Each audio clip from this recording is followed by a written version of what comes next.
buku menghancurkan negara dari buku. Saya baca Benz, Jonathan Benz. Ada bukunya sudah diterjemahkan. Oke lah ya. Kenapa pertanyaan itu muncul? Saya sudah hampir 1.000 orang guru barangkali yang aku latih menulis. Dari sejak aku jadi dosen atau jadi guru, sering menjadi narasumber ya, melatih guru menulis nih. Yang ikut barangkali lebih dari 1.000. Yang baru jadi penulis beliau sendiri ya kan?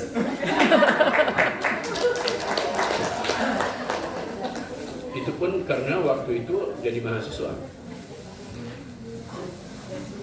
Itu makanya pertanyaanku serius.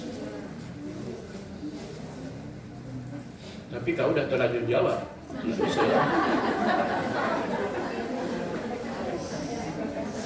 Iya.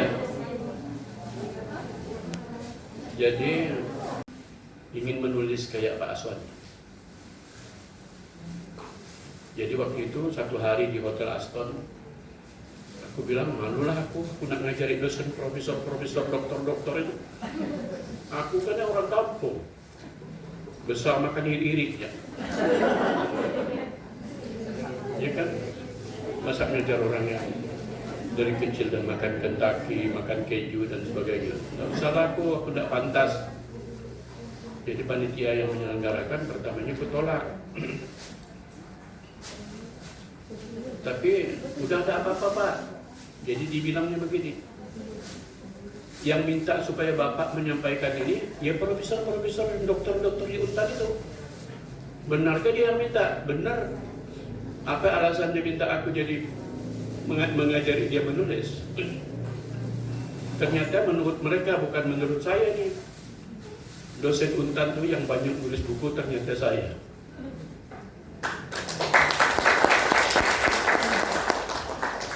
Banyak dosen Untan sekalipun dia profesor doktor ternyata tidak nulis. Tadi disebutkan saya sudah menulis 20 buku ya, lebih dari 20 buku malah. Yang terakhir nih yang sedang menunggu diterbitkan sudah dicetak. Judulnya Lonceng Kematian Pendidikan. Oh, kalau begitu aku maulah. Jadi sesi aku waktu itu jam 1 sampai jam 2:30. Jadi 1 jam setengah ya sesi aku nih. Setelah itu dilanjutkan sesi satunya lagi. Iyalah saya bilang, aku maulah kalau 1 jam setengah. Acaranya kan ditutup jam 6 sore, jam 5 sore. Begitu aku nyampaikan jam 1, lalu sampai selesai aku bawa selesai di sini. Banyaknya pertanyaan dosen nih yang nggak tahu nulis nih Bang. Jadi aku harus menjelaskan pengalamanku menulis, ya bagaimana caranya menulis, bagaimana menghadapi orang yang menghina aku ketika aku menulis. Benar. Masa kita nulis dihina-hina, dibuat surat kaleng, dikatakan ilmuwan kelas kanak-kanak. Padahal yang menghina aku itu ya ada alumni Amerika itu, doktornya di Amerika. Lama aku baru tahu ternyata yang menghina aku satu orang dosen tamatan luar negeri Amerika, yang dia ternyata tidak nulis. Besoknya aku tulis, mereka yang menghina ternyata tidak berbuat. Gantian. Muncul tulisan aku. Ya memang benar, orang yang menghina itu kan selalu orang yang tidak berbuat. Pandainya menghina saja. Tapi ya kita mau jadi orang besar, kita harus positif terhadap penghinaan orang. Jadikanlah penghinaan orang untuk membesarkan kita. Tidak perlu kita besar karena dipuji orang. Biarlah kita besar karena dihina orang, pasti nanti kita besar. Jadi akhirnya si dosen itu sampai sekarang ini berlanjut nih. Lalu mereka pun, dah betul enggak Pak Aswadi judulnya nih? Enggak, kata aku, dia ini kan tamatan luar negeri, udah profesor lagi, masa baru nak konsultasi judul? Kebanyakan katanya itu, kata-katanya kan cukup Pak Heri. Aku udah sehari-hari manggilnya Di Heri. Aku udah manggil Bapak, rasanya ketuaan. panggil DRI. Kalau Pak Salman tuh panggil Abang Haji. Jadi seperti itu. Jadi serius ya, nggak bisa sembarangan. Tapi suka saya begitu saya selesai memberikan materi sampai berlanjut hari ini, mereka menyampaikan judul, dan betul lah kawan terakhir semalam judulnya Kembali ke Air. Ditulis oleh Profesor Heni, dosen Fakultas Teknik. Profesor Heni terkenal juga di teknik. Udah betul judulnya kata saya. Alhamdulillah Pak Aswandi dah betul judulnya. Itu kan bukan guru yang belajar jadi guru itu, udah profesor itu. Jadi maksud saya yang usah nak malu belajar karena orang yang dah jadi profesor pun bawa belajar nulis opini dengan saya sekarang. Jangan lihat kita yang belum belajar. Iya. Oke. Saya ingin sampaikan juga ya. Semalam tulisan saya kalau kita mau bacanya itu bagus. Udah ada tak tayangan ini? Nah, jangan itu dulu. Sebelumnya ada judulnya dulu. Nah, judulnya itu yang penting. Menumbuhkan semangat menulis opini. Lalu di bawah itu judulnya itu yang bisa menjadi kita penulis. Kita tuh ya kalau belajar nulis soal semantiknya, soal bahasanya, soal macam-macam itu, satu hari itu udah selesai. Ilmu menulis itu Pak Heri ya, apa itu ejaan bahasanya, apakah itu ilmu tentang menulisnya, itu tuh ilmunya itu tidak banyak. Kalau ditulis tuh dalam makalah paling 10 lembar. 10 lembar itu sudah selesai ilmunya. Iya. Di FKIP itu apa tidak ada dosen bahasa Indonesia yang dia mengajar mata kuliah menulis? Apa tidak ada dosen guru bahasa Indonesia yang mengajar menulis? Coba cek, nulis nggak dia tuh? Nggak nulis. Jadi kesimpulannya, menulis itu bukan soal ilmunya, nggak punya. Hari ini kami atau hari memberikan tip-tipnya saja. Lalu apa yang membuat orang nggak nulis? Apa yang membuat orang menjadi penulis? Kayak saya ini. Bayangkan nih, semboyan hidup saya nih. Aku berpikir, aku menulis, aku ada. Besok ya, kalau tidak ada tulisanku di media sosial, di media massa, yang rutin hari ini kan AP Pos ya. Kalau besok AP Pos tidak menerbitkan tulisan aku, nanti aku akan masukkan di media lain. Loh kenapa? Aku tuh menulis tidak memasukkan ke media lain karena aku sudah berkomitmen dengan AP Pos 20 tahun yang lalu. 4 orang dipanggil oleh pimpinan AP Pos. Pimpinan AP Pos waktu itu Pak Sekda Provinsi Kalimantan Barat waktu itu jabatannya. Gubernurnya waktu itu Sujiman, Pak Joko Sujiman. Namanya Pak Tabrani Hadi. Namanya masih Aksaya dulu. Jadi aku dipanggil, Ali Nasrun dipanggil dari ekonomi, dosen ekonomi, Turiman, dosen Fakultas Hukum dipanggil, lalu almarhum Gusti Yusriansah, dosen Fisipol, Kajalandak dipanggil, kami disuruh dan menulis. Bapak menjadi penulis tempatnya di AP Pos, ada kolomnya. Aswandi bagian pendidikan, Turiman bagian hukum, Ali Nasrun bagian ekonomi, Yusriansah bagian Fisipol, ilmu politik. Begitu berjalanlah tulisan, maaf saja, aku aja yang nulis. Yang lain sekali tidak tulis barangkali. Nah, yang bahkan 2 orang ini dah almarhum. Tinggal Pak Turiman saja yang masih hidup, tapi tidak tahu lah karena dapat bini baru pagi.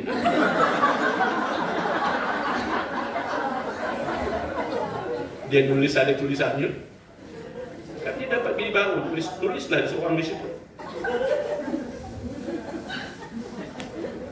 Inilah yang membuat Aswandi menjadi penulis. Besok tuh ya kita percaya, begitu tidak terbit tulisanku, orang kan pasti nanya tuh, mana tulisan Pak Aswandi Senin ini kok tidak ada terbit ya? Pastikan itu bahwa berarti hari itu Aswandi sudah mati. Jadi aku nih rencanaku, aku mau hidup sampai mati lah, aku baru berhenti nulis. Itulah yang membuat orang jadi penulis. Bukan nak jadi penulis sekali nak naik pangkat.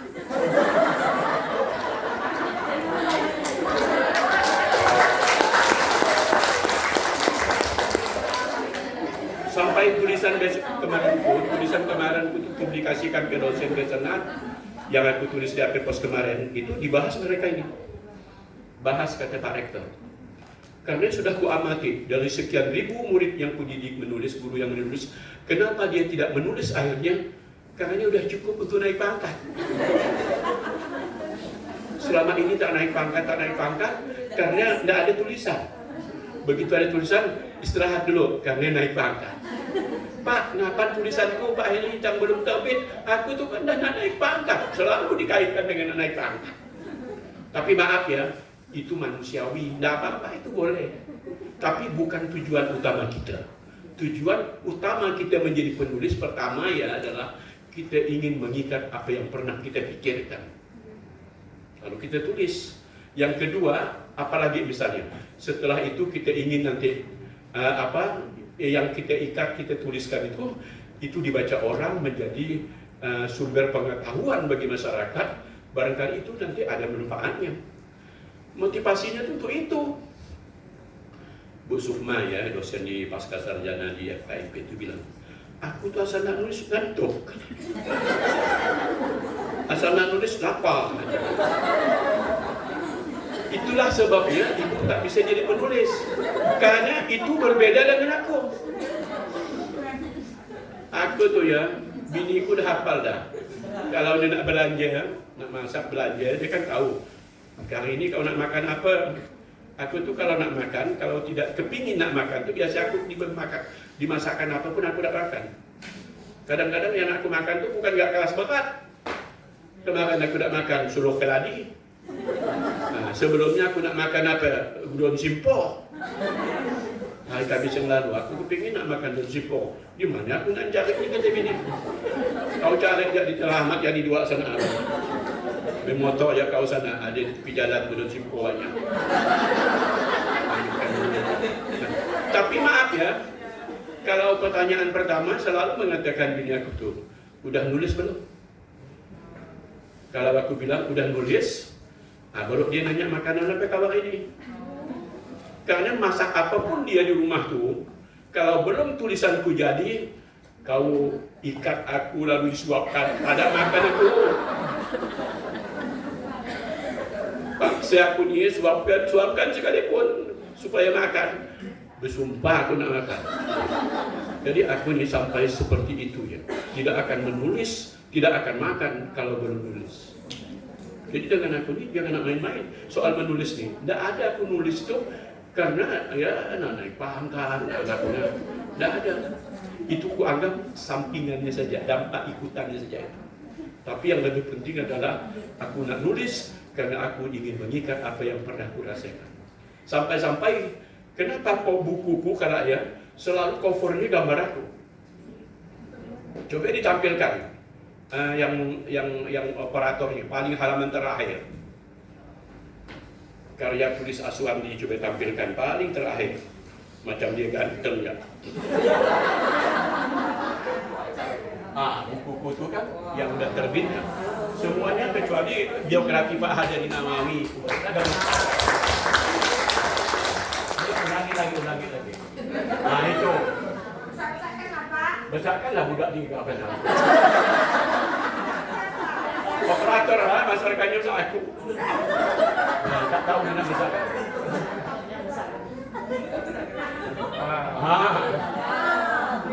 Itulah dia Aswandi. Satu Pak Hadari, kebetulan aku kepingin dia 100 hari dia wafat, aku tulis bukunya, survei ke tempat lahirnya. Oh, hebat Pak Hadari Nawawi itu waktu aku nulis. Setelah aku tulis Pak Hadari ini, ada kalimat di sini. Kenapa Pak Hadari menjadi orang hebat? Ternyata satu prinsip dalam hidup Pak Hadari membagikan kebahagiaan, tidak pernah membagikan penderitaan. Sebagai ayah, dia membagikan kebahagiaan kepada istrinya, kepada anak-anaknya, tidak pemahaman. Sebagai pemimpin di Untan, dia membagikan pembahagiaan Tidak pernah dia membagikan penderitaan. Kita mendengar dia hebat, pernah jadi anggota MPR, pernah jadi kepala dinas, pernah jadi rektor. Kan hebat Pak Adar itu. Begitu dia meninggal, aku pergi, di telepon aku pergi melihat dia. Ya Allah, dibaringkan di atas meja pun jelek meja yang ada di rumah itu. Lemari jatinya satu, tempat dia nyimpan buku. Itu pun ya Allah, lemari itu kayak di rumahku tuh kusimpan di dapur tuh. Tak puji lemari jati. Ibu sakit dia Pak, kau nak istirahat, tidurlah Pak Sandi di tempat Bapak tidur di tidur aku. Ya Allah, tempat dia tidur tuh 10 kali lebih bagus tempat tidur aku. Rupanya begitulah kesederhanaan Pak Hadari Nawawi yang kita banggakan. Cerita kawan-kawannya waktu kecil, Pak Hadari gini. Masalah Pak, benar.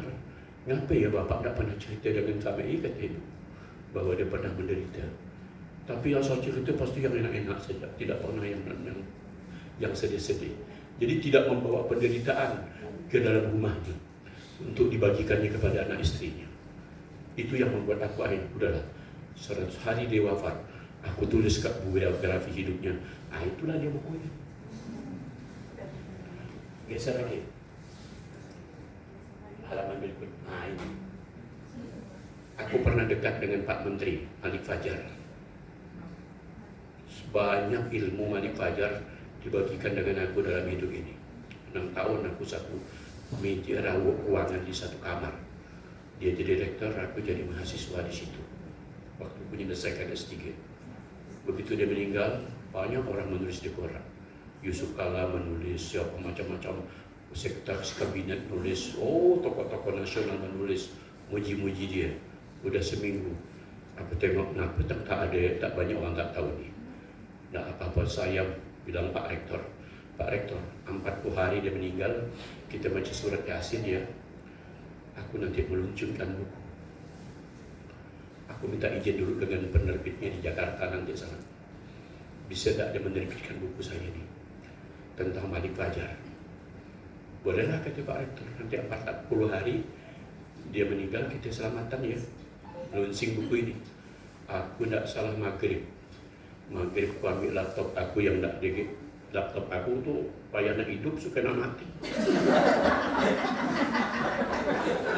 Ini yang baru ya, laptop aku bawa dibalikan seminggu yang lalu, 2 minggu yang lalu. Dulu asal ngetik mati laptop. Asal manas rasanya. Laptop itu ku gunakan, duduklah aku habis maghrib, ku ketik keluar sumbernya apa yang pernah ku alami bersama Pak Malik Fajar. Lalu setelah itu ya, kira-kira malamnya tidak tidur aku. Tidur ke kawannya, aku tidak tidur ya kata bini aku. Aku ketik soang ya. Tidak dikawankan, kau nak ngawankan aku, nak ngacau ya kau. Kau tidur ya, suruh aku nak ngerja soang. Subuh aja aku tempat sembahyang, setelah melanjutkan mengerjakan buku Malik Fajar, ketemu maghrib, dari maghrib ke maghrib, selesai berapa ratus halaman itu. Jadi maaf ya, dalam sejarah hidupku, yang aku bisa menulis buku hadis 24 jam, satu buku, itulah buku Malik Fajar Untold Stories, riwayat hidup Malik Fajar yang aku terbitkan. Jadi malam aku kirim ke Jakarta untuk dicetak, karena 12 hari ke depan Pak Malik Fajar 40 hari. Begitu terbit, ku kirimkan kepada seluruh rektor di Indonesia ini. Ku kirimkan ke Pak Malik Fajar, ke Pak Menteri Mahathir Effendi, ku kirimkan ke Pak Nadiem Makarim. Aku dikirimi orang banyak surat, selamat. Hebat Pak Andi, kita jak bawa nak mikirkan nak selamatan 100 hari, dia 40 hari dan menerbitkan buku. Anak puji bagi aku. Aku bilang, aku tidak pernah merasa besar karena pujian, dan aku tidak pernah merasa hina karena penghinaan.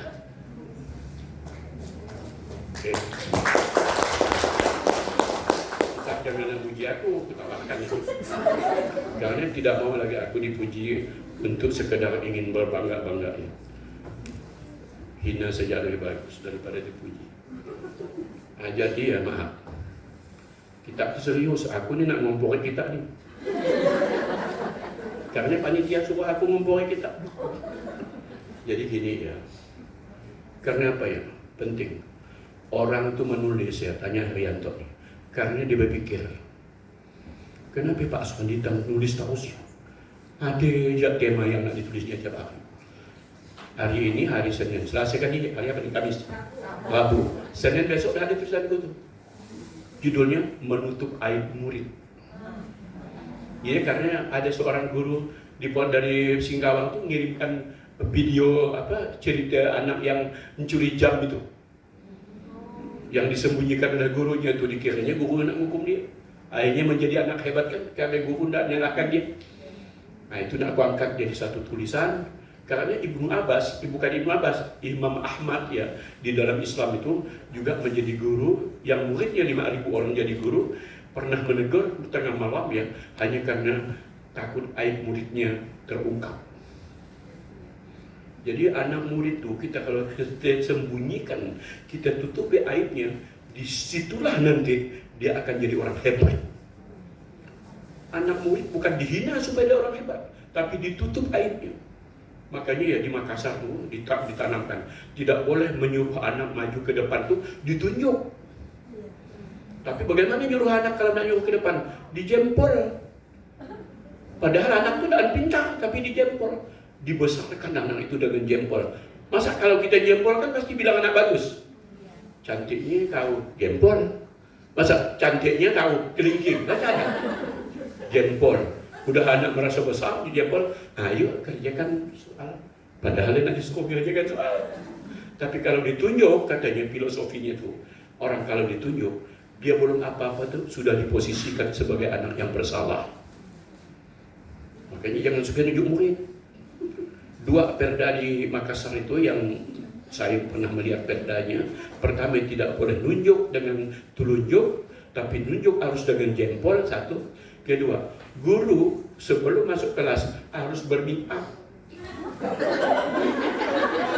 Iya, di depan ruang kelas ada kaca, ada lipstik, ada duit dari Pemda untuk beli lipstik. Kalau gurunya tak ada senonoh mukanya, banyak jerawatnya, nggak usah ngajar loh. Pergi ke salon sana dulu, macut jerawatnya. Macamkan jerawatnya. Karena tidak boleh perempuan katanya laki-laki tampil depan kelas itu tidak cantik. Itu opini atau fakta? Itu opini soal cantik itu. Kata dijelaskan oleh Pak Eri tadi. Jadi kembali lagi ke judul pokoknya tadi. Jangan kecero, belum. Judul lagi kembali. Itu kan aku hanya melihatkan buku-buku yang aku bilang tadi. Nah, judul tadi yang dihafal sekali, coba geser. Yang pertama tadi berpikir, itu. Sadis-sadis mungkin itu masuk ke aku. Jadi orang menulis tuh pasti karena dia berpikir. Sebaliknya kalau orang tidak menulis, dia tidak berpikir. Kalau guru tidak berpikir, lalu guru nak ngapa? Jadi guru itu tidak mikirkan pekerjaannya. Memangnya pekerjaannya selesai, muridnya bodoh pun dia tidak mikirkannya. Muridnya nilai-nilainya tinggi pun dia tidak ngalu. Kan itu guru-guru kita. Guru kita nih mestinya begitu dia tidak bisa buat apa-apa muridnya, dia mikir dia. Makanya kalau guru mikir, makanya dia nulis. Nulis. Baru nulis. Itu pendapat saya. Setelah sekian nulis, lalu tidak nulis. Tidak mati. Kalau begitu udah mati semua. Itu kan nyinggung semua itu René Descartes. Aku ada karena aku berpikir. Maaf ya, aku ngomong di hadapan profesor, aku ngomong di hadapan dokter, dosen. Kalau kita tidak nulis sampai hari kiamat itu, berarti kita sendiri membuka aib kita. Kalau guru kita nih semua di ruangan ini tidak nulis besok, berarti kita membuka aib kita sendiri. Tidak perlu kita dibuka aibnya oleh aku. Tidak nulis besok kita. Padahal Pak Heri sudah siap nak nunggu tulisan kita satu-satu. Dan masih tidak ada nulis, berarti kita sendiri itu sedang membuka aib kita. Itu yang aku tidak mau. Bukuku ku beri gambar. Apakah aku nak melagak bahwa aku ni ganteng? Mana aku ganteng? Coba tadi Harry berani berdiri, aku tak berani. Aku duduk. Apa kenapa aku duduk? Apa tidak ada alasan? Supaya tak kelihatan pendeknya. Aku kan pendek, kalau berdiri kelihatan pendeknya. Ya Allah, Pak Wan tidak pendek. Oh, pendek Pak Wan. Sumpah juga aku. Aku bilang dengan dosen, kepanasan dosen yang lain. Nah, di situ lebih banyak nasihat. Kita buka ya, kita buka dulu halaman berikutnya. Pada saat sarana dan prasarana bidang tulis menulis masih sangat terbatas. Kenapa terbatas? Di zaman Imam Ghazali ya, di zaman Imam Syafi'i, tahu tak? Seat, alat tulis juga seat, tak ada. Pen pun tak ada tuh. Kalaupun ada pen, tintanya dalam gelas, dalam mangkuk, lalu pennya kalau diikatlah ke pelepah-pelepah bekas daun-daun korma itu. Diambil daun korma, pelepahnya diambil, ikatlah sama pen di situ. Lalu dia nak tuliskan namanya Imam Ghazali. Imam saja dia nak tuliskannya 3 kali dia ngacahkan pennya ya ke dalam mangkuk yang ada tintanya ya. Nak nulis nama dia aja 3 kali dia nyucukkannya ya. Tapi coba kita lihat, sampai hari ini kitab Al-Yang ditulis oleh Imam Ghazali itu kitab rujukan orang NU. Sampai hari ini Imam Ghazali Ya Ulumuddin itu rujukan saya sampai hari ini. Yang saat itu pen pun tidak ada. Kenapa?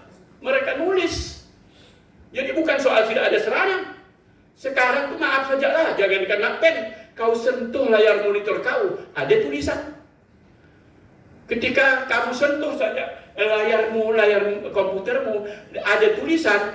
Tapi maaf, ketika alat canggih tulisan pun dah lengkap, semua dah lengkap, sambil tiba hari kau nulis, sambil duduk kau nulis, sambil ngapa pun kau nulis, tapi tidak nulis. Nulis, nak naik pangkat. Bekalut dia nulis, nak naik pangkat.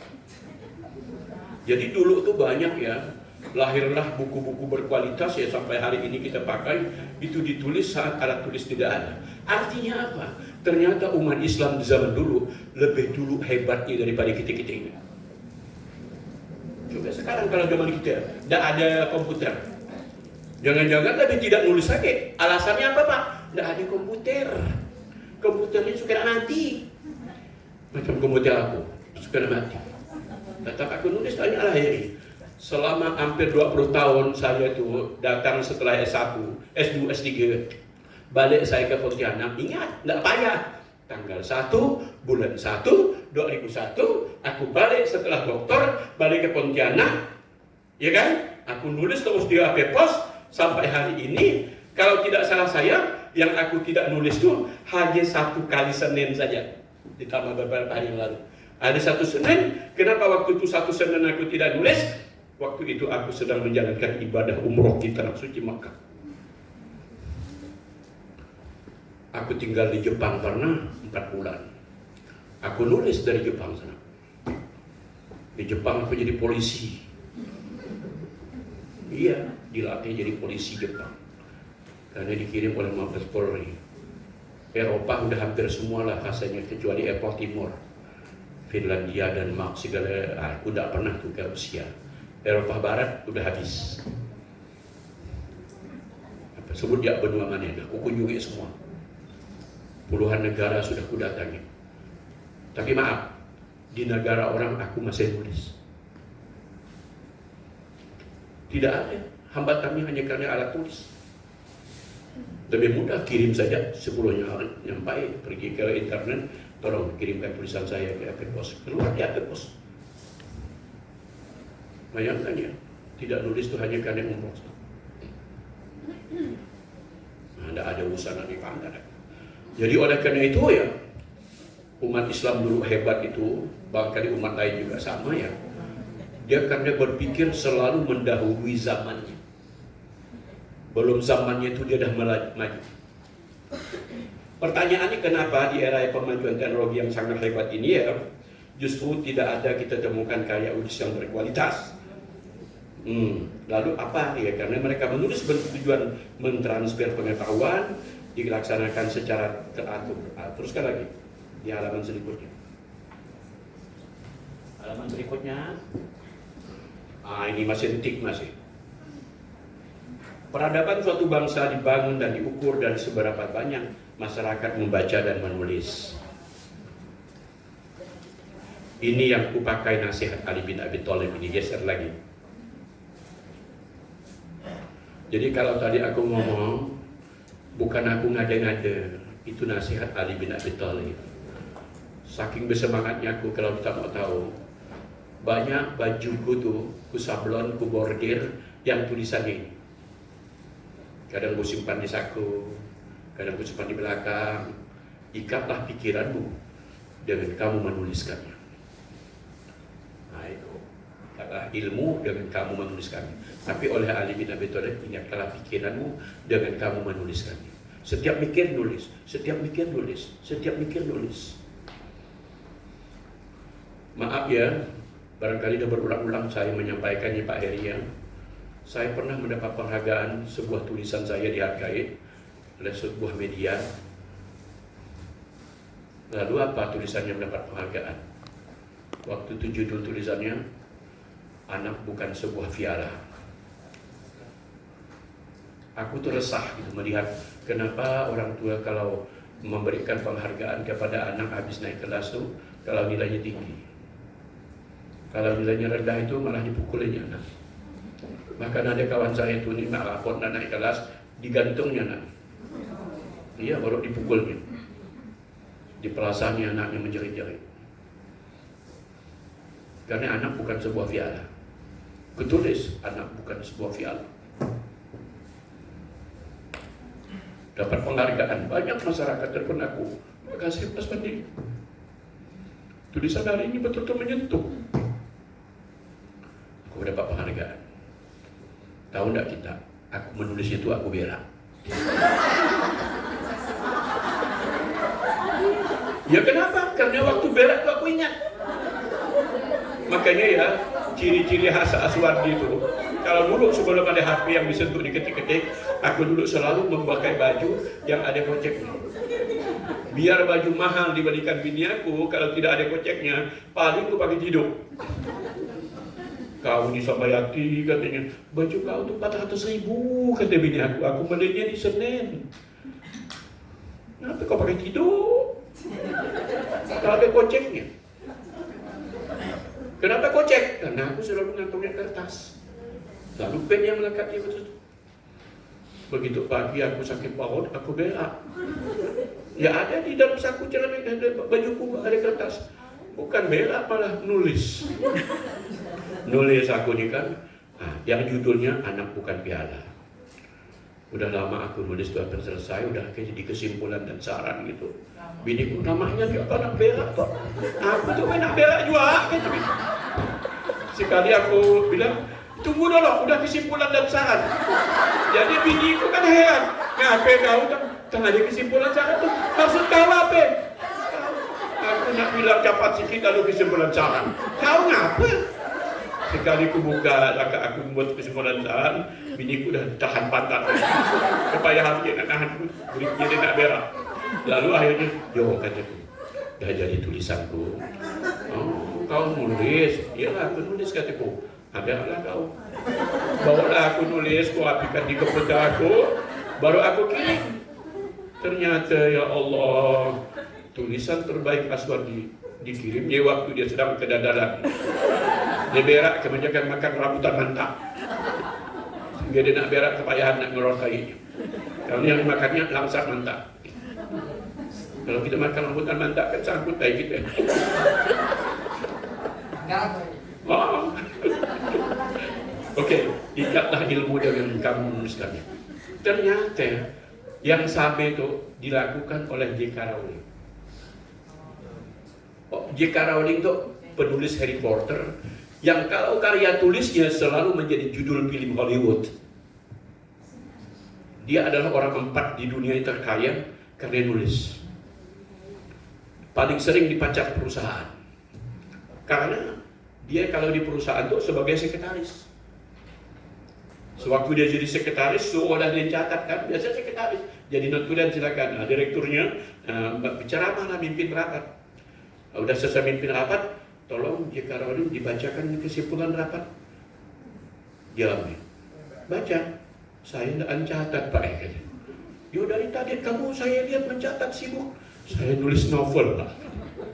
Rupanya dia sibuk kertas yang dipakainya, dia nulis novel ternyata. Tidak mencatat apa yang diomongkan orang dalam rapat. Dibaca, ya kan. Nah jadi dia nulis, tidak pernah berpikir sekalipun kalau dia nulis, selalu ditulis di tempat dia rekreasi. Dia sedang di mall. Jadi karya tulisnya itu selalu lahir ketika dia duduk di tempat-tempat rekreasi. Tidak di meja belajar, lalu lampunya baguskan, ngetik, sambil minum extra jos. Asal tulis pada satu paragraf, minum extra jos. Iklan extra jos rokok kuning, rasa mangga, itu dia. Jadi tulisannya ya. Dia dan baru duduk di santai sambil nulis jadi novelnya. Dan novelnya kelas dunia. Kalau novelnya terbit, orang di Inggris tuh sampai 10 kilo antri. Aku tak dapat. Nak beli bukunya.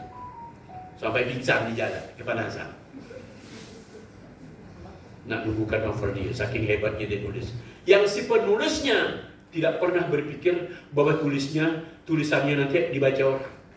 Jadi aku menarik itu, J.K. Rowling lah seorang penulis terkenal di dunia yang tulisannya tidak pernah ketika dia nulis untuk dibaca orang gitu. Kalau tulisannya terbit ya, pernah tulisannya terbit diterbitkan oleh perusahaan penerbit, yang perusahaan penerbit itu sudah bangkrut. Begitu menerbitkan buku dia, bangkit lagi perusahaan penerbit karena menerbitkan satu buku dia. Perusahaan yang bangkrut pun hidup lagi karena dinerbitkan. Hebatnya artinya tulisan dia ya. Yang si penulisnya tidak berpikir bukunya dibaca orang. Nah di situ ada. Kenapa kau menulis? Yang tulisanmu pasti bagus. Apalah jawabannya? Bagi aku menulis adalah sebuah rekreasi. Itu dia kuncinya. Bukan naik pangkat. Jadi menulis hanya untuk sebuah rekreasi. Rasanya ada sesuatu yang belum ada ketika belum nulis. Seperti yang ku alami ketika aku belum nulis, aku tidak pernah lapar meskipun 2 hari tidak makan. Iya. Tapi begitu aku nulis, badanku rasa ringan, rasanya.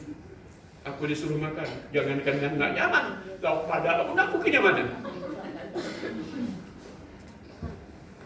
Maksudku tuh jadilah penulis karena dimotivasi oleh yang macam itu. Ada. Geser lagi. Geser sebentar kalau boleh, kalau nanti teruskan silakan. Sambil dilihat. Pramudia Anantatur. Orang boleh pandai setinggi langit, tetapi selama ia tidak menulis, ia akan hilang di dalam masyarakat dan dari sejarah. Itulah maka bukuku balik di gambarku. Tadi bukuku kan umumnya gambarku. Karena aku kalau udah mati nanti, aku kepingin jasad aku silakanlah dimakamkan. Kalau memang sempat dimakamkan. Kalau aku naik pesawat jatuh kayak Adam Air, lalu pesawatnya tak ditemukan, aku hiduplah dalam laut sana. Tak adalah kuburan aku. Tapi maaf, biarlah badanku ditanam di kuburan. Jadilah dia tulang belulang, jadilah dia air dan macam-macam tanah ya. Tapi rohku, jiwaku, pikiranku ada di rak buku. Di rak buku di perpustakaan. Besok orang baca, ya Allah, aku rasakan uang itu biasa muncul di TV, biasa nulis di HP pos, itu kan asuhan itu ya. Mana dah rasanya dah mati dia tu. Begitu dia dah mati, barangkali melihat foto aku, kasihan dia doa aku suka baca tulisan ini. Letakkannya sebentar buku tu. Ya Allah, selamatkanlah asuhan ini. Ampunilah aku dosa asuhan. Hanya karena orang melihat bukuku ada gambaranku. Tapi ternyata yang beli buku aku tu dan semua juga yang nak mendoakan aku. Pernah bukuku, tak salah yang aku bejas tadi tu. Aku besok buat benda sini tu. Dibantilah oleh seorang guru. Udah setahun malah dibawanya kemana-mana. Kuliah belum dibukanya lagi nanti. Buku itu kan kalau udah terbit beda minati. Ya apa itu buku ibu guru untuk tandaan bukanya buku aku. Aku tanya, nggak dah lama lagi ibu beli buku aku tuh. Udah setahun Pak. Buku bapak tuh kemana-mana malah aku bawa ya. Untuk apa? Biasalah Pak. Untuk mengamankan tidur. Rupanya fotoku yang cantik ganteng tuh dipakainya untuk mengamankan tidur. Jadikannya bantal. Aku tidak bisa tidur Pak kalau tidak membayangkan bapak. Kalau pun tahu bini aku, tapi malah aku dia. Biniku, apalah ternyata aku tanya, udah 2 tahun ditinggalkan laki. Rupanya pengagum buku aku seorang di antaranya mak janda.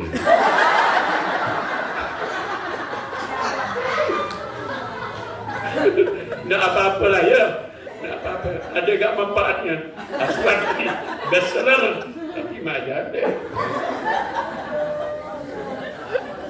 Nggak apa-apa lah. Nggak dibuka aja dah 2 tahun.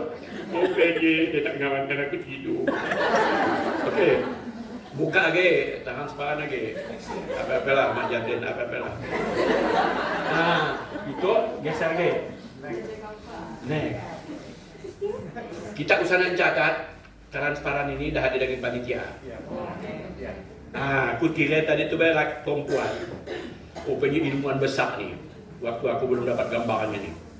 Rupanya ilmuwan. Namanya Helvi. Tiada dosa kan bunyi nama perempuan. Rupanya ilmuwan besar. Dia yang mengatakan, kalau usiamu tidak mampu menyamai dunia, siapa yang sama usianya dengan usia dunia? Tidak ada. Paling 100 tahun dah mati gitu. Maka menulislah. Menulis memperpanjang adamu di dunia dan amalmu di akhirat kelak. Azan dulu ya. Yang lagi berikutnya. Tunggu azan. Bukan Anda belajar ngoceh, bertutur, ngumpi. Anda nulis, tadi sudah dijelaskan. Belajar menulislah dengan menulis. Pak Heri sudah jelaskan. Belajarlah berenang dengan berenang. Tangan dikapai-kapaikan. Wow. Tapi tidak berenang. Tangan dikayu-kayukan. Tapi tidak berenang.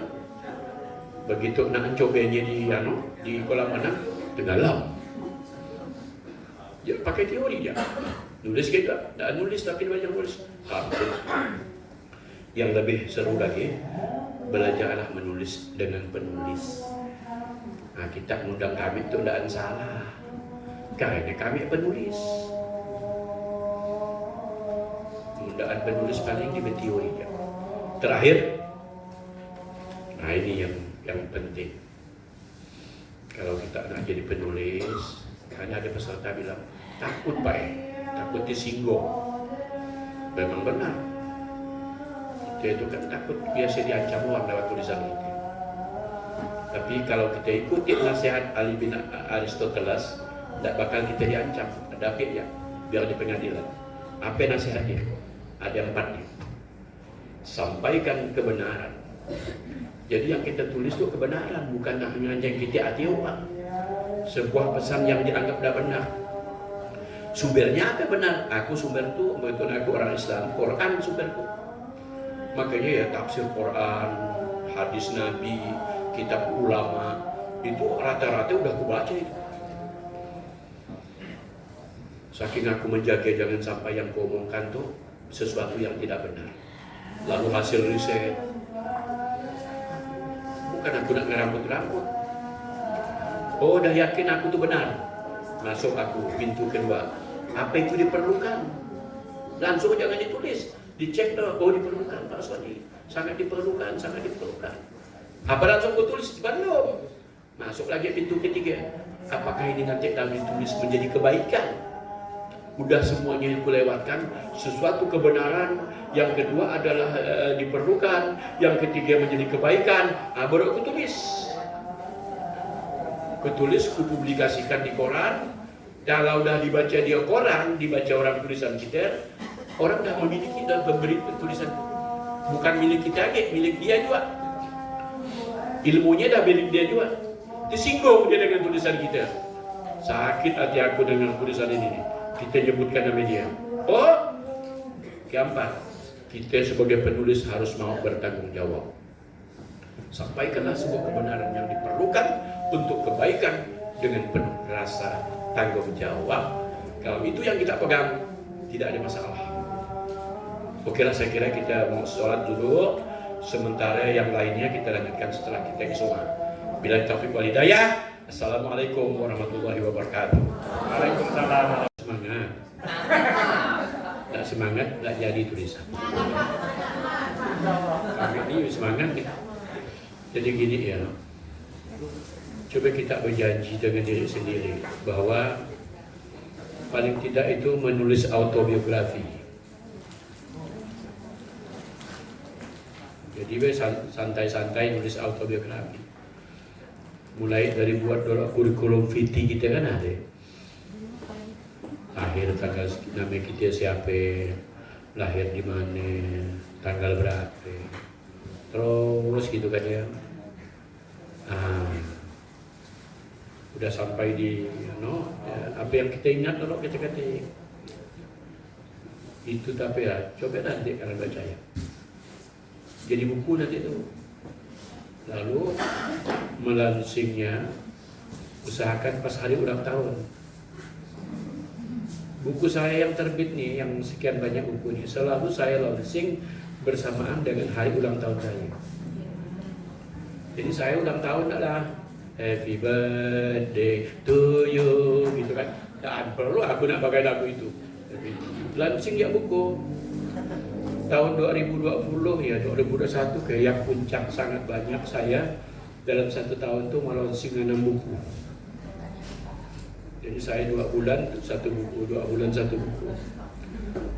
Tahun ini nanti bulan Mei masih ada sekitar 6 bulan dah ya.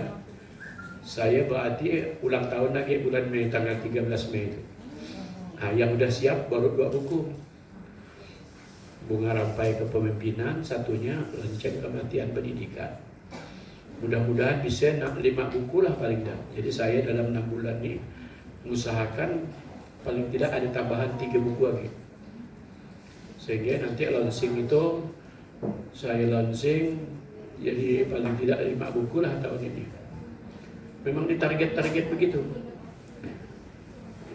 Lalu udah kuhitung dah, kalau nanti aku masih hidup 10 tahun, artinya umurku sekian tahun, aku melaunching 5 buku 1 tahun, berarti ada 100 buku nanti aku mati. Lemarinya dah aku siapkan dah. Lemari yang paling bagus di rumahku tuh, rumahku lemari jati itu ada 11 yang kugunakan untuk nyimpan buku aku tuh. Karena buku banyak, 5.000, 6.000 bukuku. Tapi buku yang khusus kugunakan untuk nyimpan buku aku yang karang tadi ini, itu satu lemari jati yang lemari paling terbagus. Kata J.K. Rowling, J.K. Rowling seorang penulis terkenal, orang pertama yang harus menghargai karya tulismu adalah kamu sendiri. Jangan kamu berharap ya, sejelek apapun karya tulis kamu, kata J.K. Rowling, maka orang yang paling pertama menghargai tulisanmu adalah kamu sendiri sebelum kau berharap orang lain menghargai tulisanmu.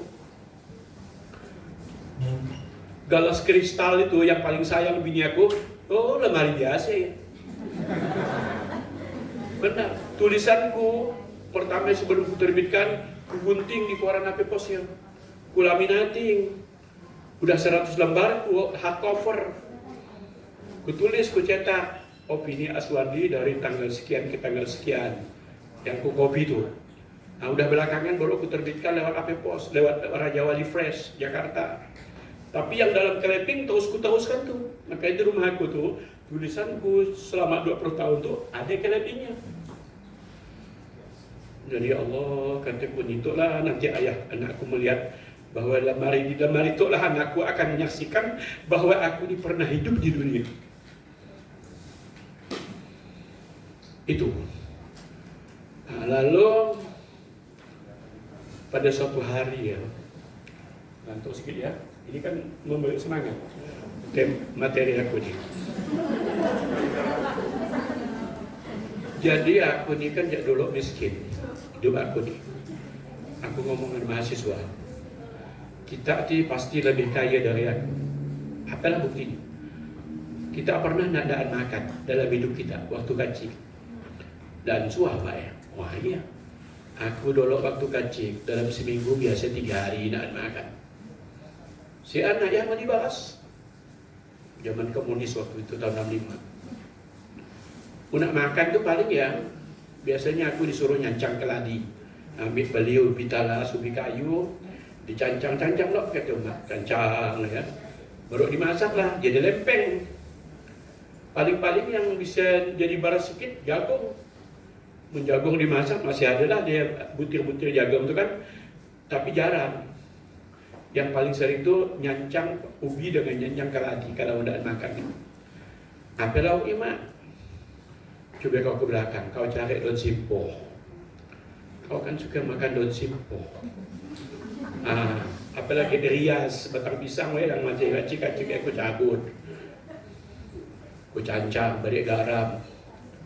Ialah aku waktu kacik ya, waktu kacik aku. Bayangkan ya. Sekali dah besar aku tahu, rupanya kancil suka makan daun simpoh. Pantaslah kancil disebut manusia binatang paling pintar makan daun simpoh. Sampai yang aku makan dia sama. Sampai penelitian ngapai orang Cina, di mana pun orang Cina pintar. Biar dia orang miskin, pintar orang Cina. Setelah dipelajari ternyata dia juga makan kicap asin. Seluruh dunia itu salah satu ada yang mengaitkan itu. Orang pintar-pintar Cina karena suka makan kicap asin. Aswati pintar karena makanannya sama dengan makanan kancil. Pada suatu hari ketika aku dah jadi wakil rektor ya, aku kepingin lagi aku nak makan daun simpoh. Diam-diam aku mun tahu biniku pastilah nak mahu dia. Biniku tu seleranya tinggi. Makan nak nyaman, baju nak bagus, kendaraan nak bagus. Untuk selera biniku. Tapi nak apa-apa dia cari duit seorang. Dan suami tak berikan anak aku. Kan dia wira swasta, pedagang. Dan banting. Jadi pagilah diam-diam aku cari daun simpoh tu kan. Daun simpoh aku cari ke Jalan Ahmad Yani sana. Dapat aku daun simpoh muda. Saya pergi aku ke belakang rumah. Ada batang pisang, aku cabut batang pisang. Ini aku tak tahu. Dah tengah malam. Aku bangun tidur seorang masak. Aku juga masih tidur dengan anak-anakku. Yang dah besar-besar pun masih tidur dengan aku. Anakku tu ya, dah tidur dengan aku tu kalau dia udah kahwin. Iyalah. Nanti dilihat anak kita tidur dengan bini. Dah anak kita nak bini dengan bini kita lalu luar anak kita dia pandai lah. Perkara kacik dia. Orang kan bilang nanti kau meluk bini temu anak. Nak gaya-gaya yang dipikirkan. Jadi bangunlah aku seorang-seorang. Sambil ketakutan kalau ditahukan gini. Jadi aku makanlah itu. Aku masak daun simpoh, aku campurkan dengan rias, aku cancang batang pisang, aku sampaikanlah aku beri garam ya. Karena aku kepingin makan yang dulu waktu aku kecil. Bangun biniku dengan anakku tu bangun. Ya Allah, ada apa kau tu? Tumben kata biniku. Kau bangun masak, apa yang kau masak tu? Tak suruh aku benda kau masak. Telur masak. Dilihatnya lah dia. Daun simpoh. Tumpahkan dek, katanya manggil anak. Nah, saya kau nak makan daun simpoh, katanya. Tumpahkanlah, katanya. Mau apa ni? Dah 23 tahun, 50 tahun kita ya kepingin nak makan tu nak tumpahkan. Tak usah. Apa ya, tak nak makan daun simpoh. Pokoknya kita tidur je sana, aku nak makan daun simpoh. Tak. Akhirnya masaklah daun simpoh gulai ya, masuklah rias. Aku ambil nasi, makanlah aku. Banyak aku makan. Dikawannya oleh anak. Tapi tak makan diamnya. Bawa tanya, ngapain ya? Tang ayah makan yang betul ya. Ayo duduk kita berdua depan aku. Aku dudukkan. Aku cerita ya, kataku. Kataku, itulah yang ayahmu makan.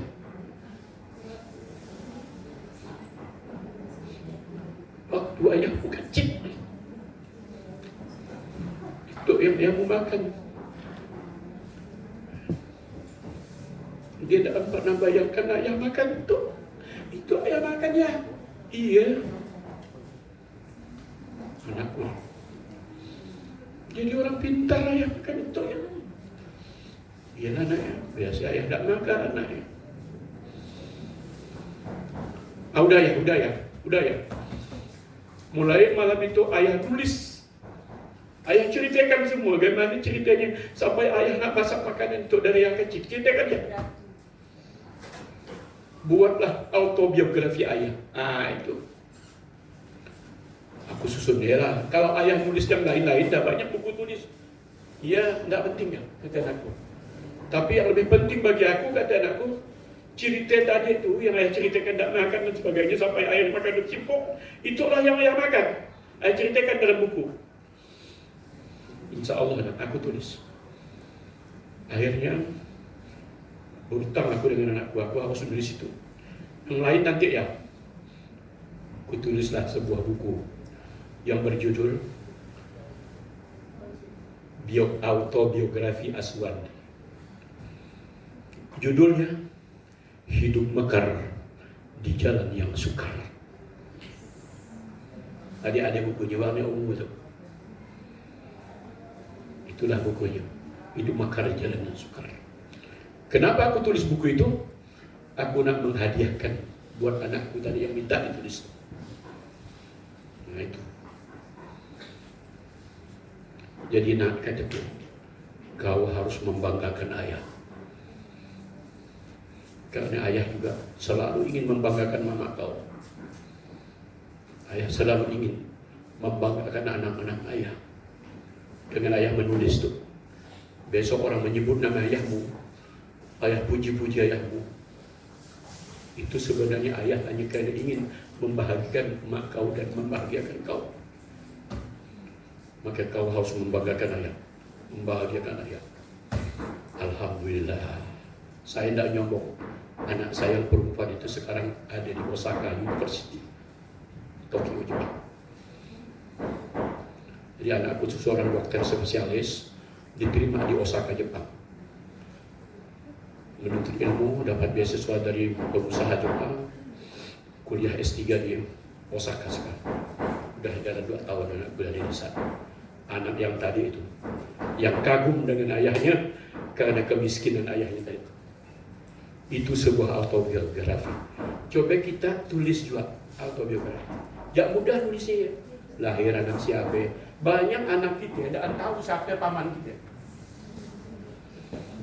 Oh, dia adik ayah ke? Iyalah adik ayah. Adik beradik emak ke? Adik beradik emak kau. Sampai aku bawa dia ke kuburan dia beradik itu kita bahasa. Nah itu kuburan nenek kau. Itu kuburan datuk kau. Karena iya kita ceritakan dalam autobiografi kita. Maksud saya kita buatlah kenang-kenangan dalam hidup kita tuh dengan kita memulainya nulis buku. Besok buku itu kita tulis, makin cepat makin selesai. Targetkan aku nak ulang tahun nanti usiaku umuran 40 tahun kata kita. Aku nak melonsing bukuku autobiografi. Okay. Usah ada target-target itu. Ya, itu kan baru bisa bukan penulis yang mencari ya, mencari angka kreditnya. Karena hanya untuk mengikat pikiran supaya anak cucu kita pernah tahu bahwa kita pernah hidup. Termasuk saya ada menulis buku yang nanti kalau aku dah sakit-sakit masih sampat, mudah-mudahan buku itu sengaja aku buat untuk istriku. Diam-diam aku tulis. Karena aku berpikir tidak ada laki-laki sukses tanpa dua orang perempuan. Ibu dan istri. Siapa dua perempuan yang membuat seorang laki-laki sukses?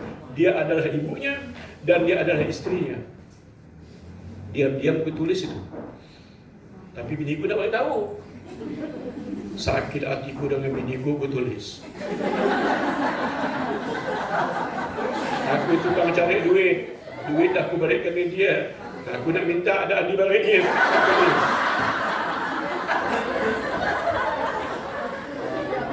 Aku tulis. Tapi nanti dia akan lihat. Oh ternyata semua isi biniku, lakiku tercurah dalam buku itu. Yang aku kan udah mati, udah bahagia lah. Tapi intinya di kesimpulan, di buku itu aku sukses karena ibu dan istriku. Jadi dua orang perempuan yang mendampingi. Apa problem menulis? Coba tayangkan. Problem menulis ya, saya mau cepat ya. Karena menulis belum jadi budaya. Buktinya belum membudaya. Yang membudaya kita tuh ngerumpi, ngomongkan orang. Kalau tidak percaya, coba lihat. Bawa nak taik mate, pun masih melekat di mate dah ngomongkan orang. Cempungas pun belum ya, bah. Dan ngomongkan orang. Cobalah sebelum cempungas jadi satu halaman dah. Tulis. Karena itu belum membudaya. Lalu yang kedua, motivasi sangat rendah. Ya, masih sangat rendah. Motivasi masih sangat rendah. Motivasi yang dari diri sendiri masih nak cari pangkat ya. Naik pangkat. Iya benar apa ya, aku tidak masalah ya. Tapi bukan nomor satu. Motivasi ikutan saja ya. Nah, lalu yang nomor tiganya. Nomor tiga nih. Saya juga melihat ya, kami sebagai penulis merasakan. Orang belum menghargai karya tulis. Orang belum menghargai si penulis. Maaflah. Kita menerbitkan buku, udah terbit buku, paling dia bilang, udah terbit buku Pak Aswandi dipromosikan. Pak minta Pak buku, dia minta kata dia. Padahal kita tuh nyetak buku 100.000 satu buku tuh. Kita nak minta ganti ongkos cetak jalan maksud kita kan. Ternyata Pak minta buku Pak. Jauh-jauh dia nak menghargai kita. Yang baru menghargai saya itu ya, buku saya, baru Pak Muda Mahendra. Benar. Karena buku saya dibelinya. 3 buku saya itu, Mengenal Diri Sendiri, Freedom of All, Merdeka Belajar, dengan Hidup Mekar di Jalan yang Sukar. Aku minta Pak Wandi 30. Aku nak menghadiahkannya kepada Kepala SKPD. Diborongnya. Aku cetaklah buku itu untuk Pak Muda Mahendra. Yang lain tidak andulikannya, kita tidak dihargai. Nah, di Guntan tuh Pak, ya Bungku minta, dibaliknya, mudah diminta, tidak dibaliknya. Rektor minta, dibaliknya. Tapi mudah minta, tidak dibaliknya. Jadi itu juga menyebabkannya. Saya sadar itu Pak. Makanya Pak Jarod Sujairo itu kan penulis ya. Udah LSM lah dia, sekarang dia punya sekolah. Dia suka nulis, saya kira seangkatan hari lah ya. Nah, dia suka nulis, kawan malah. Ada bukunya kecil, ya novel gitu kecil-kecil kan bukunya kan. Pak saya nak melonsing buku Pak ya, tolong Bapak beri sambutan. Iyalah, aku berilah sambutan. Lalu karena aku nak menghargai dia sebagai seorang penulis muda gitu ya. Aku beli buku 50 butir. Aku beli, tolong siapkan 50 eksemplar, 50 buku, aku yang belinya. Itu berapa duitnya? Nah ini, 9 juta. Ini duitnya. Minta aku. Setelah itu, buku yang aku beli dengan dia, aku bagikan dengan peserta. Yang ramai-ramai orang hadir mahasiswa. Nah kita bagi buku ini. Jadi aku membeli buku dia itu bukan aku baca. Aku minta satu ya untuk aku baca sekolah fiksiku, sisanya aku balikan. Kenapa aku lakukan itu? Itu tadi, aku ingin menghargai seorang penulis. Cobalah nanti kalau kegiatan kita nanti direspon oleh Ahmad Asmadi. Kita menulis biografi. Ulang tahun PGRI kan kita gunakan sebagai momentum hari ini ya. Nanti ulang tahun PGRI kalau bisa ada acara launching buku yang sudah ditulis tahun yang lalu, sudah dilatihkan oleh Pak Eri dengan Pak Aswandi. Lalu setahun akan datang kita launching buku guru-guru peserta pelatihan. Diundang kita launching ramai-ramai. Beli nanti ya, diberi penghargaan ya, diberi duit si penulisnya ya. Nah, aku tak tahu kalau ada duit 10 juta, balik dia 10 juta. Tidak ada 5 juta, 4 juta, balik dia. Lain kita kena beli buku karena nulis beda dengan kita jual pisang, jual apa di pasar loh. Tapi menjual buku rasanya hidup tuh sangat beda lah. Itu nulis. Oke, geser lagi. Ini kebetulan judulnya diminta begitu panitia. Coba menumbuhkan semangat menulis. Tumbuhkanlah motivasi menulis untuk mengikat pikiran tadi udah.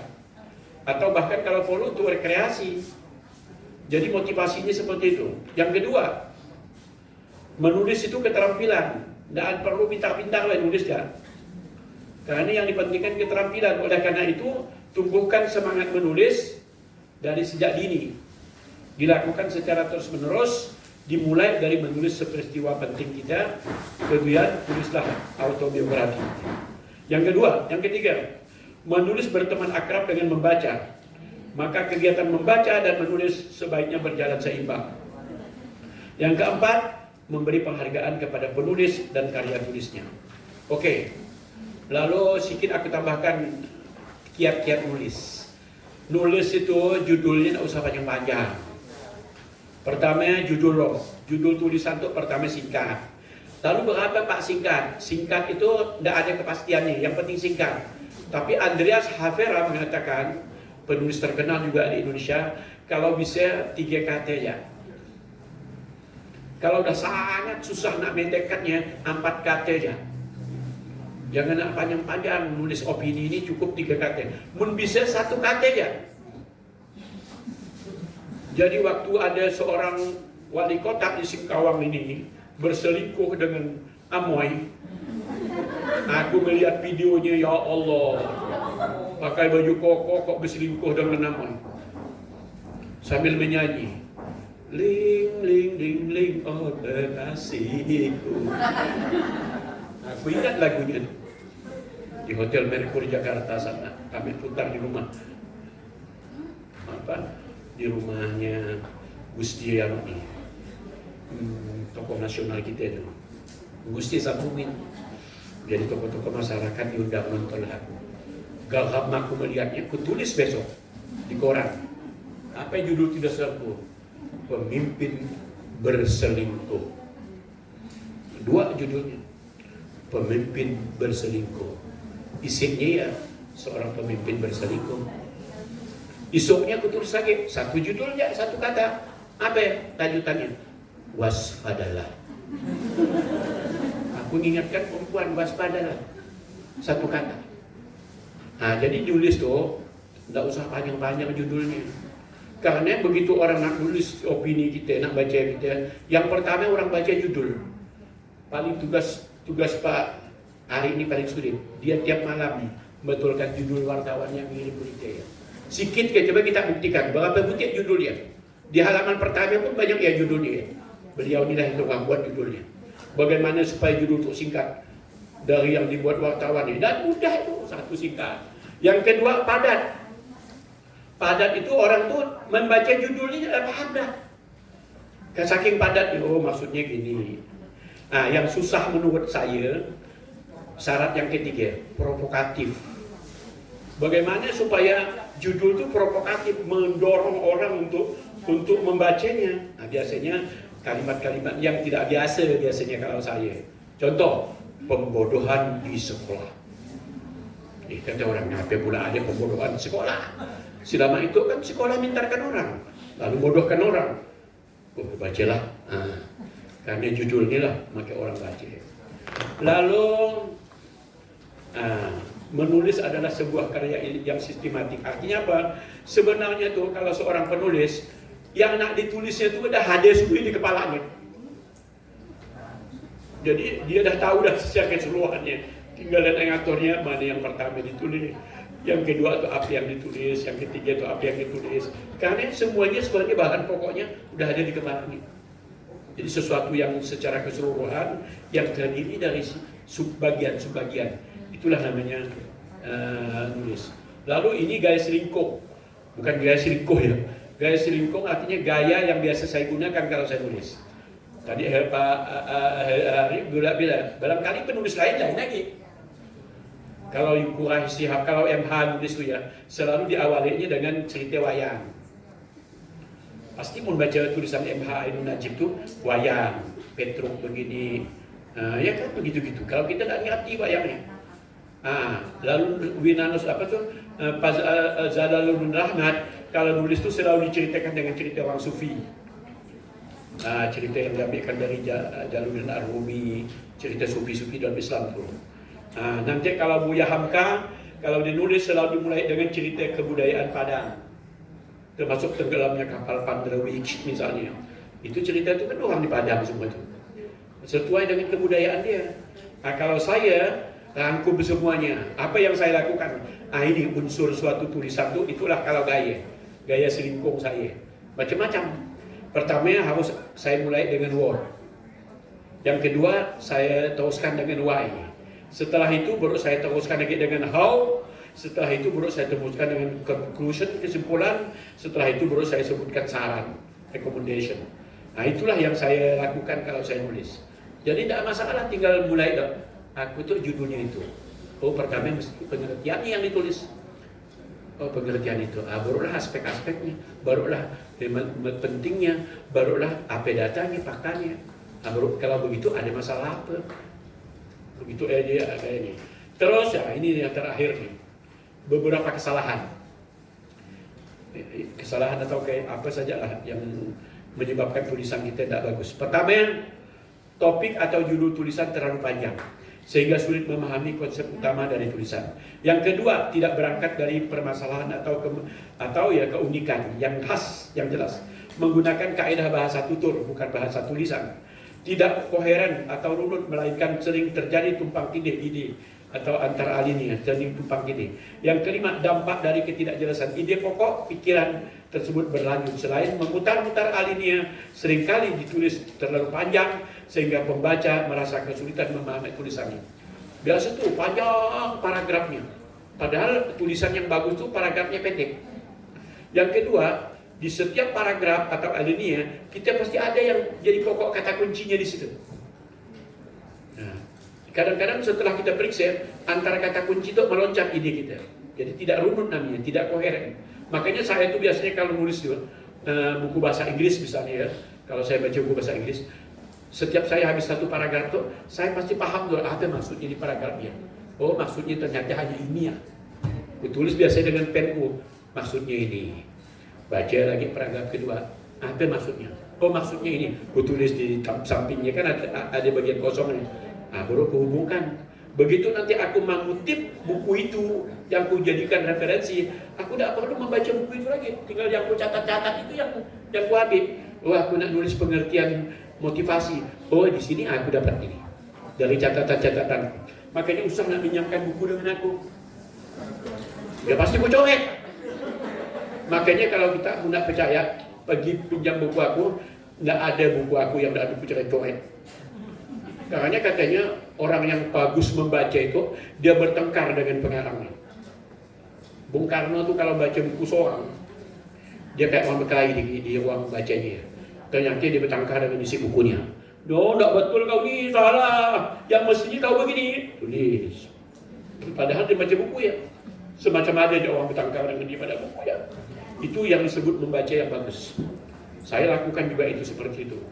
Lalu berikutnya lagi, penjelasan masing-masing pokok pikiran kalau bisa ditulis secara proporsional. Kita kan biasa nulis ada pokok pikiran 1, pokok pikiran 2, pokok pikiran 3. terdiri beberapa pokok pikiran.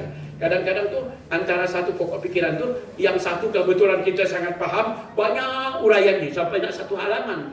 Yang satu pokok pikiran. Begitu masuk pokok pikiran yang kedua hanya 2-3 baris ya. Nah, lalu masuk pikiran 3 ada lagi 5 baris ya. Nah, petandaan seimbang, yang satu sampai satu halaman, yang satunya hanya 2-3 baris, itu tidak boleh. Mestinya dia yang banyak disikitkan, yang sedikit ditambahkan. Mudah caranya. Harus paham apa yang namanya alinea, harus paham apa yang namanya paragraf. Lalu 7, menggunakan kata yang sama secara berulang-ulang. Nah, ini juga sering salah. Biasanya tersebut, asal nak selesai, tersebut, tersebut. Asal nak mulai, kemudian, kemudian, kemudian. Sampai pembaca tangan kemudian. Padahal kan kemudian kan bisa diganti dengan kata lain yang tidak sama. Setelah itu, ya kemudian juga maksudnya. Jadi jangan sering menggunakan kata yang sama di dalam sebuah tulisan. Ganti dengan kata lain yang maksudnya sama. Tidak didukung referensi yang cukup. Tidak pakai literatur. Nah, lalu tidak menggunakan ejaan yang disempurnakan. Itulah saya kira materi saya. Silakan kalian bertanya, diskusi dengan kami berdua ini. Nah, bagian terakhir sudah saya tayangkan tadi, buku-buku saya ini. Pasti kita tak bisa nulis kalau hanya dengar aku ceramah. Bahwa kita bisa nulis nanti itu. Paling cepat belajar nulis itu, kita nulis. Saya yang rasa agak maksimal kita ya, membimbing guru Kayong Utara. Karena tulisannya sebelum masuk ke redaksi, itu dikirimnya ke saya dulu. Pak Aswandi, dah betul tak tulisan saya? Biasa 2 kali yang aku ke sini. Udah betul lah. Udah selesai, aku dah bagus bunyi kalimatnya. Nah, kalau ini dah layak lah kau kirimkan ke Pak Arif di HP Pos, saya bilang. Selalu lewat saya tuh mereka. Tapi saya suka. Nah, karena sama dengan kita. Dia mau berkorban dari kubu, dari terantang. Iya. Jadi guru-guru di Kubu Raya tuh, menurut kalau tak salah yang paling banyak nulis setelah kita latih, hampir nulis semua. Padahal mereka bukan tinggal di Pontianak, bukan tinggal di sekitar Kubu Raya, tapi itu terantang di kubu, di kakak, di mana-mana yang jauh-jauh di dalam sana. Semua mereka nulis. Saya bangga, ya pintar dia rupanya guru SD itu, pintar-pintar rupanya biangnya. Begitu dia nulis, ya Allah, ilmunya tidak beda dengan ilmu kita tuh. Hanya dia nuliskan yang tak pandai. Ya Allah, saya beritahu dah Pak Muda. Pak Muda, saya bilang, tolong perhatikan guru Kubu Raya. Kami dah melatih di beberapa kabupaten, tapi saya kalau boleh menilai, guru Kubu Raya adalah yang paling bagus dia menulis. Paling aktif menulis. Dan banyak sudah yang kami koreksi. Terima kasih. Assalamualaikum warahmatullahi wabarakatuh.